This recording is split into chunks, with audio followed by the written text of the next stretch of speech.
Olá pessoal, nós do PET Engenharia de Alimentos desenvolvemos a resolução do exercício 3 da lista de aletas. Então, primeiramente, eu vou começar com a leitura do exercício e em seguida com a resolução dele. Bom, exercício 3. Determine o aumento percentual na transferência de calor associado à fixação de aletas de alumínio de perfil retangular a uma parede plana. Bom, do resto do exercício apenas os dados que eu vou apresentar mais para frente. Então, basicamente, ele quer saber o quanto da transferência de calor a gente ganha acrescentando um certo número de aletas, né? Aí, esse número de aletas a gente vai definir pela distância entre as aletas em si. Aqui eu consigo apresentar um esqueminha para vocês com os dados. Então, aqui eu representei apenas duas aletas, duas aqui, mas isso é apenas um esqueminha. Com o espaçamento entre as aletas, a gente consegue definir o N, que é o número total de aletas por metro, considerando esse N unitário, né, apenas 1 metro. Então, a gente consegue observar que esse valor dá aproximadamente 250 aletas por metro. O comprimento L da aleta também é dado, e equivale a 50 milímetros. A espessura T da aleta é de 0,5 milímetros e o material é de alumínio. A gente sabendo o material, a gente consegue calcular o K do alumínio na tabela. Então, aqui a gente tem os coeficientes convectivos e o subíndice CA significa que é com aleta e o subíndice SA sem aleta. Então, o coeficiente convectivo com aleta é de 30 watts por metro quadrado Kelvin e com sem aleta é 40 watts por metro quadrado Kelvin. A gente não tem as informações da largura da aleta e da variação de temperatura da aleta com o fluido que passa sobre ela. As hipóteses a ser consideradas são: 1. Condução unidimensional. 2. Estado estacionário. 3. Propriedades constantes. 4. Radiação desconsiderada. 5. Resistência de contato insignificante. E 6. Coeficiente de convecção uniforme. Primeiramente, a gente precisa analisar os parâmetros da aleta. Então, a gente precisa calcular o comprimento corrigido dela e a área corrigida também. A área corrigida está em função do comprimento corrigido, então a gente precisa começar com ele.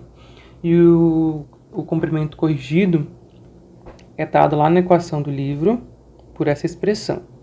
Então, a gente tem o valor de L e de T, a gente consegue facilmente encontrá-lo. Então, a gente obtém um comprimento corrigido de 0,05025 metros. Como eu disse anteriormente, a área corrigida está em função do comprimento corrigido, onde a gente conseguiu encontrar, e a gente também já obtém o valor de T. Então, substituindo os valores, a gente encontra uma área corrigida de 25,13 vezes 10 a menos 6 metros quadrados.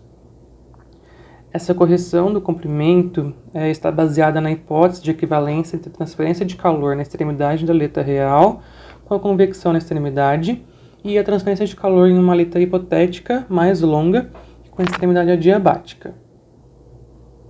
Como já estudado, a gente consegue observar que a eficiência de uma aleta pode ser obtida em função dessa expressão aqui. Então, a partir dessa expressão, a gente consegue calcular a eficiência de uma aleta através do gráfico na figura 3.19 do livro. Então, substituindo os valores nessa expressão, a gente consegue achar esse valor de 0,794. Então, substituindo esse valor lá no eixo X do nosso gráfico, a gente consegue obter uma eficiência da aleta de aproximadamente 72%, ou seja, 0,72. Precisamos também calcular a transferência de calor de uma aleta, que é dada por essa expressão. Então, a gente consegue substituir esses valores. Como não temos a largura da aleta e nem a variação de temperatura, a gente pode deixar o resultado em função desses dois parâmetros. Então, a gente consegue obter uma transferência de calor da aleta de 2,16 watts por metro Kelvin, vezes a largura e variação de temperatura. Encontrando esse valor da transferência de calor de uma aleta, a gente consegue calcular o sistema todo. Então, por essa equação que também está no livro, a gente consegue calcular a transferência de calor do sistema com aletas.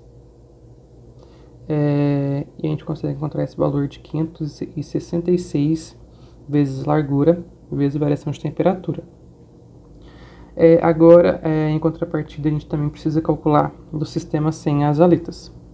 Então, a transferência de calor sem aletas é dada pela H sem aletas vezes o W vezes o θ. Então, a gente consegue encontrar esse valor de 40 vezes largura e variação de temperatura.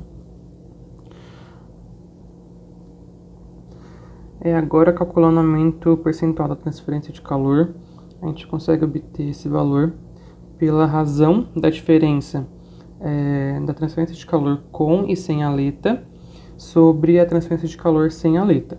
Então, a gente tem todos esses valores aqui, a gente basta substituir, e nessa substituição a gente vai ver que não será necessário a gente saber os valores da largura e da variação de temperatura, porque aqui elas se cancelam. Então, a gente obtém um valor de 13,15, que é a mesma coisa que 1.315%. Então, com a adição das aletas de alumínio, a gente tem 1.315% a mais de transferência de calor, ou seja, com a adição das aletas, a transferência de calor é mais efetiva. Bom, essa foi a nossa resolução e obrigado por assistir.